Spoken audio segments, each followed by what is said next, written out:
So I'm going to kind of switch gears here and talk a little bit about the mental health in the industry. Obviously, we know as vets, that's a big, big issue. More recently than ever, we found it's a major issue in the construction industry too. So if we've got vets out there, or anybody really, that's just getting burned out, because we know if you let it, the industry can eat you alive. Same thing with the service. But if you've got people out there just struggling, trying to make it to the next day, and they're just getting burned out, what would both of you guys say to them just to encourage them? Yeah, so I would say, hey, don't let pride get the better of yourself. We come from a very tough culture in the military, right? Where I think for too long asking for help was viewed as a weakness. I would say, hey, that's not the case. As a person that has friends with PTSD, I would tell them, hey, there's no shame in reaching out. Reach out, talk to someone, and maybe they have the resource that you need. And the other thing I would say is you're not alone. You're never alone in this.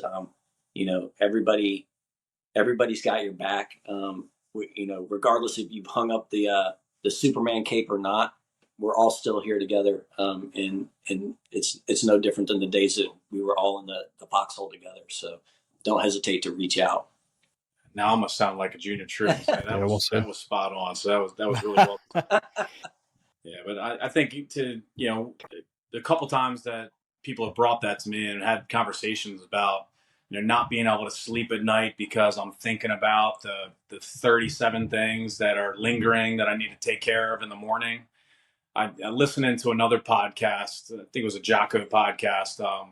One thing that was recommended by whoever was talking on there is have a pen and paper right there by your bedside, and then write down those things as they pop into your brain, and then you can let that go in the moment and say, all right, I've now controlled that item because I have it down on a piece of paper, and I'm gonna forget it out of my brain now because I need to get some sleep. So I do think like having a balanced life in terms of physical exercise and getting enough sleep and not having alcohol and drug issues are so impactful to mental health. And once you start having two or three of those problems I just mentioned, that's when things really really break down. So I think anything you can do to kind of keep control of things while you're at home and be the best person you can be at home, whether it's a father or whatever it might be, and then be the best you can be at work, but kind of